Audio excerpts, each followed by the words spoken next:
The Saiyans were able to stop Majin Buu, but that fight got them wondering, is there any way to finally go beyond Super Saiyan 2, since it has been a while? We'll be covering all that and more in this 5th part of What If Goku Met Bardock. It turns out, there is a really good way to go beyond Super Saiyan 2, they just don't know it yet, and it's something that's completely different from regular Super Saiyan. Beerus awakens sooner than normal, a year after Buu's defeat actually. Given the amount of Saiyans on Earth and their strength, Oraclefish told him to awaken at this time because there's more than enough of them for the ritual. It's around now that he's going to fight his rival, so Beerus comes to Earth, still during Bulma's birthday party but just a few years before, and he seeks out the Super Saiyan God here. Unfortunately, none of the Saiyans know about the Super Saiyan God. From what he learns, 2 of these Saiyans are a lot older than the others, Bardock and Guinea, and one of them is Vegeta, who he obviously knows, so he'd expect that maybe one of those 3 would know about it, but no, they know nothing about the Super Saiyan God. Raditz and Bardock were actually trying to go beyond Super Saiyan in another way, but they didn't really make it too far just yet. Although Raditz was actually the first one to discover something brand new, Super Saiyan 3, and thanks to him having a tail, and same for Bardock, they were able to control the form pretty well. Goku and Vegeta also did get it for themselves, and so did Gohan. But it's very new for them, and they don't have tails, so they don't really use it too much. They show this form to Beerus, and it doesn't really do anything. This isn't a true godly rivalry here. So they summon Shenron, asking about the Super Saiyan God, and they learn about the ritual. And even without Videl being pregnant right now, that doesn't matter. They have more than enough Saiyans here. They have 3 more than normal. But who's going to be the target for the ritual? From what Beerus can tell, the fighter who has the strongest base right now is Goku, so he's the one who gets the ritual done on him. And Goku becomes the Super Saiyan God pretty much like normal. The fight happens, and you don't really need me to go into it because Beerus is going to win anyways. Although Beerus is a lot more jolly this time because he still gets to have great food, and no Majin Buu is there to steal his food. And that's pretty much Battle of Gods. It's the same thing, just a few years earlier, and then with Bardock and Raditz being involved. Same for Guinea too, I guess. The only reason it's happening earlier is because there's enough Saiyans here for the ritual. I always assumed the reason Oraclefish said it would be at that exact time was because that's when Pan was conceived. So she was able to be part of the ritual, but here, they already do have enough Saiyans. And given their strength, I feel like it's pretty reasonable to have this happen a few years earlier. But this also does have other unintended consequences. Since this is only a year after the Buu saga, there still is something else that's about to happen. Sometime after this, Goma pays a visit to Earth with Neva and Degasu. The Dragon Balls still aren't active right now because they were never upgraded. Kami is still the Guardian here, and the last person to use the wish was Goku to ask about the Super Saiyan God. But Neva's able to quickly gather them and reactivate them. And they do this on the lookout, planning to take Kami as a hostage as well. And Kami's no match for any of them. He and Popo realize they probably can't fight back here, but Kami comes up with a quick plan on the fly. He places a hand on Popo, and the 2 of them teleport somewhere else.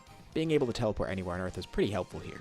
He was going to maybe try and destroy Shenron, but he knows if he stayed up on the lookout, that wouldn't have been too easy. Goma's not really too concerned. He already has the Dragon Balls, and he summons Shenron. But because Shenron can only grant 1 wish here, Goma has to weigh his options carefully. He could either wish for everyone to get weaker and then try and find the 3rd eye himself, or he could just wish for the 3rd eye up front. Originally that was his plan, that was going to be his 2nd wish, but Shenron didn't give him 3 wishes.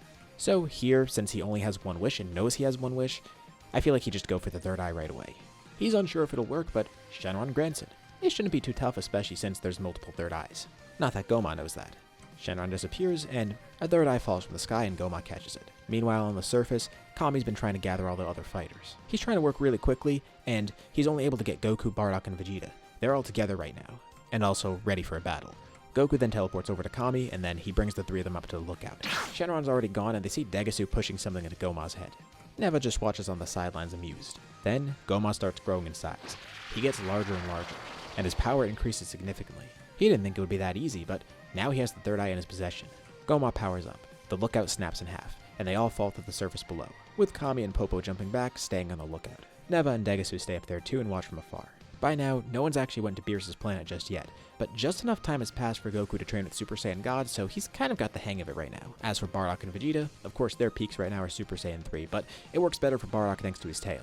For Vegeta, it's still potent, but it's going to run out of energy really quickly. They have no clue who this guy is or what his powers are going to be like. All they know is that they just gotta fight him. Which sounds like a plan. Vegeta's the first one to step up, and in base alone, he's able to actually fight Goma first, but he continues adapting, growing stronger and stronger, forcing Vegeta to transform, first into Super Saiyan 1, then 2, then 3. And now Vegeta really wants to beat this guy, but they come to see that no matter what they do, he's just going to keep growing. It's pretty obvious that his power comes from whatever that 3rd eye is. Right now, they know absolutely nothing about it. But when they got to the lookout, they saw Goma putting it in his head, so they know that's the source of his power right now. Maybe they could just go right for that. Or maybe it's a Buu situation where they just have to destroy him in 1 shot. Bardock then tries to battle too, and it's the same result. Goma was worried about these fighters on Earth. They killed Dabura after all, and they also killed Majin Buu. But with a 3rd eye, they're not going to be a threat at all. And they'll also be a pretty good test run for this power.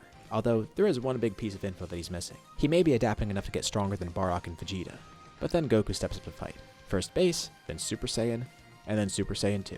And Goma's not really sure what's going on, but something is strange. The fact that these people can even transform in general is strange, but this guy's using the same forms as the other two, and he's way stronger. Degasu and Neva are watching from above, and they can tell that something's off about this guy. There's something divine about him. He effortlessly fights Goma in Super Saiyan 2, but then some flames surround him, and it almost looks like he de-transforms. His hair is no longer spiky, but now it's red.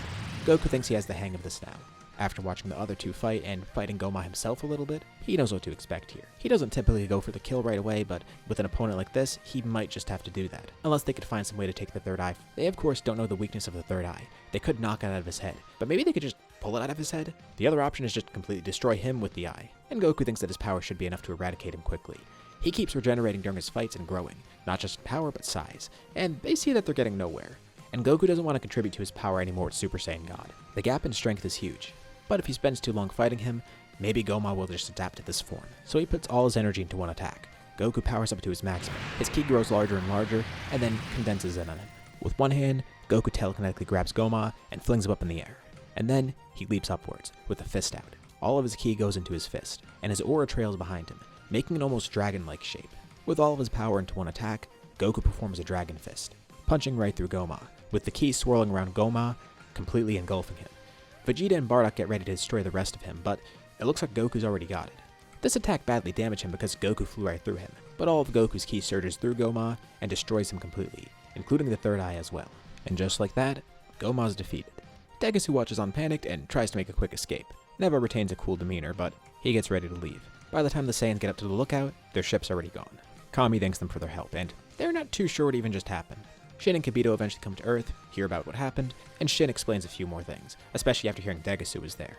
So what does that mean for the Demon Realm? Well, Goma's dead, and Irinsu contemplates making her own Majin to get the Dragon Ball still, but maybe she won't even need that. She might be able to just take the throne herself. Either way, it's not going to be too hard. Glorio never even goes to Earth, and no one on Earth goes to the Demon Realm. Irinsu becomes its new ruler, and that's basically that. Goma going to Earth was actually the worst thing it could have done. He got the third eye, but at what cost? What happens after this? A little bit more time passes and Beerus eventually returns to Earth at some point, mainly for the food. Thankfully, Goku, Vegeta, and Bardock are able to use this opportunity to go to his planet to train. He already likes Goku because he's the Super Saiyan God, but as for the other two, they have to make some food offerings. Bardock has no clue where Raditz is. The two of them have been waiting for a while, and Raditz is a no-show. What he doesn't know is that Raditz is at some random bar right now, drunk off his ass. He doesn't even realize that Beerus came to Earth. He's too busy enjoying himself. One day he goes to visit his parents and it's just Gine there. He asks where Bardock is, and then Gine just begins scolding him. And he's pretty pissed at himself too. Crap, he missed his one opportunity to catch up to everyone, because he was making good progress, but Goku getting Super Saiyan God put him very far ahead of everyone. They could have just used the ritual on each other, but no one wanted to do that. They wanted to train to get the form, if anything. Even Goku thought the same. And just for an easy power boost, he almost decided to do that, but with everyone else being so prideful, he tried to save face as well. But now he's out of luck. He's stuck here on Earth. Gohan thankfully didn't go either because, well, he had no need to go there. He'd rather stay on Earth. So at least Raditz still has someone to train with, but still. He can't fall further behind than he already is. He thinks of his future self. Being as strong as he was, future Raditz set a good example for him. He needs to be like that version of himself. 2 years pass. Beerus comes back to Earth again, and this time Raditz doesn't miss out. He's been training his ass off, doing everything he can to get stronger. He's no Super Saiyan God, but he's gone beyond Super Saiyan 3. He's finally done exactly what he and Bardock were looking for. Beerus actually did plan on taking Raditz anyways, but he does want to test him out a little bit first. And Raditz shows off the brand new form he has, transforming into something completely unseen. While they were busy with their god forms, Raditz went back to his Saiyan roots. He already has Super Saiyan 3, so we might as well call this Super Saiyan 4. The power of Great Ape and Super Saiyan combined. It's a good thing he had Gohan around so he had someone strong to train with. Gohan doesn't have his tail though, so he couldn't just unlock this as easily as Raditz did. Plus, Raditz basically dragged him into training. Right now, Raditz is the only one with this form. Raditz tries to fight Beerus, but it doesn't really accomplish much. Although, Beerus says that Raditz is the strongest mortal, besides the 3 godly Saiyans of course. So it's impressive that he got that powerful. He's way more impressive than anyone he fought back when he first came to Earth. Although he is kind of far behind. Bardock and Vegeta were able to unlock Super Saiyan God for themselves, but after 2 years with Beerus, all 3 of them have a Super Saiyan Blue of course. And Raditz is also prepared. He brought some alcohol as an offering to Beerus. And Beerus kinda likes this stuff. Sure, he'll bring Raditz along. He already made his mind up of course, but it's a good thing Raditz passed that test too. So now, the 4 Saiyans are on Beerus' planet. Gohan's not training as much as everybody else, but he's still training more than normal, thanks to all the influences around him. Goku being alive this entire time, Bardock being in his life, and then eventually Raditz too. So Earth still has a really strong warrior left behind. More time passes and an old enemy returns. Frieza's revived. The Frieza Force comes to Earth first, and they're not too hard to fight. Piccolo is weaker than normal without Kami fused into him, but still, it's just random Frieza soldiers. Plus, Guine's involved in the battle too. She has Super Saiyan 2 for herself, and the rest of the crew is still pretty strong, so his army's no problem. But Frieza's a bit surprised because he doesn't immediately know who Gohan is, and it takes him a second to realize that he's the hybrid Saiyan that was on Namek. But who's that woman? The fact that there's more Super Saiyans is kind of worrisome, but were there more Saiyans that he forgot about because he doesn't recognize her? Well, maybe it's nothing to worry about, especially with how strong he's grown now. Frieza gets ready to battle, and of course the person to step up to fight him is Gohan. And Gohan's actually gone beyond Super Saiyan 3 himself. It took some thinking outside of the box, especially because he had to figure out some other way to activate Great Ape. Bulma was able to help out with that though, and Gohan was able to get Super Saiyan 4 for himself. On first sight, Frieza just laughs at him. He looks like a monkey, even more so than he did before. Frieza thinks it's some kind of joke, until Gohan punches him straight in the gut. And even in his golden form, his strength's not enough to contend with Gohan right now.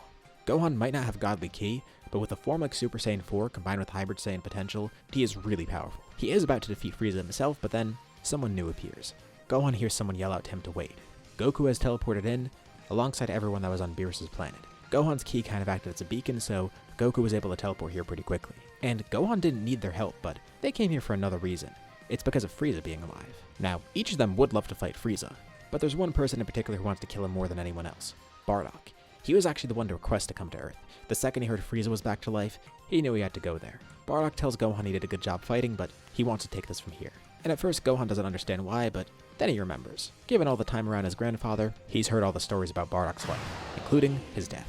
So he understands, powering down and letting him step in. Frieza's just completely stunned right now because first of all, he saw that new Saiyan form from Gohan. Second of all, there was another female Saiyan there that he didn't recognize. Third, he was losing really badly. Fourth, he sees Raditz again. But worst of all, he immediately recognized the other Saiyan here. When he saw Goku on Namek, he immediately made the connection that he was related to that Saiyan who rebelled before. But now, he's seeing double. And the other Goku that he's seeing, well, he looks exactly like that Saiyan that tried to fight him. He even has the bandana and the scar. He's alive? Bardock immediately powers up into Super Saiyan Blue. He wanted to do this for so long. No one else even tries to intervene. Bardock wants this for himself, and they let him have it. Bardock completely embarrasses Frieza.